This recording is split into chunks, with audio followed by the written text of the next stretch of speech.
I just wanted to go out and play. I was the only one that was the bat boy for the Jackie Robinson All-Stars when he came here in 1949. It's like these dugouts are right there. So his dad dugouts were there and his dugouts there. So I was the bat boy for both. That's where I met Don Newcomb, Larry Dopey, Joe Black, Roy Campanella, and Jackie Robinson. And they'll start from Washington and go all the way down south.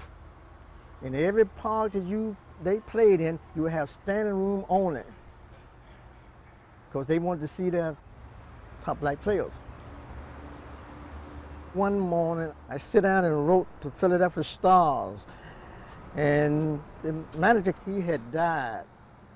But for some reason or another, they must have still had my name, and they recommended me to the Indianapolis Clams.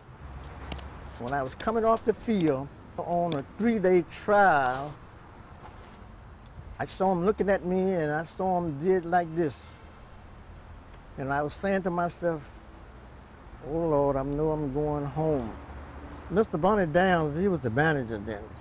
And he said, you remind me of Hank Aaron. I didn't know who Hank Aaron was. Hank Aaron wasn't that famous then. He said that we are going to sign you with the big team in Indianapolis. No.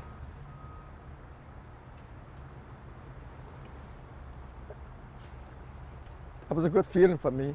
And from that on, that's where it all began. And we traveled all over. Yankee Stadium, Polo Grounds, Conner Mack Stadium. I could be sitting there in the ring decks waiting for the bet the next time up. And one of them would come up and say, "Boy, go on, you know, nigga, sure can play," and put money in your hand. You know, by golly, y'all niggas play good. And when it got right down to it, some of those people that said that was just a word that some of them can't get out of because of the environment that came up in, and they don't mean it. In the Negro League, we wasn't allowed to play all white teams over here in the United States. And the only time that they did play was when they played over in Cuba. You had some of the top players of the whites spoke out. Not until 1946, when Jackie first got the opportunities to go up to play with the Dodgers, that it seemed to be all right to play against one another. Mr. Branch Rickey of the Brooklyn Dodgers, the owner, which you should never forget him as a white man, because he had to stick his neck out, wrote Jackie a letter and got him to come in Miami. Now you had plenty other blacks that was much more talented. You had Josh Gibson, was one of the greatest hitters in the history of baseball, but he was black. Occasionally he had 60 home runs in 2 or 3 different times, back to back. But by being in the Negro League, they didn't keep records of him.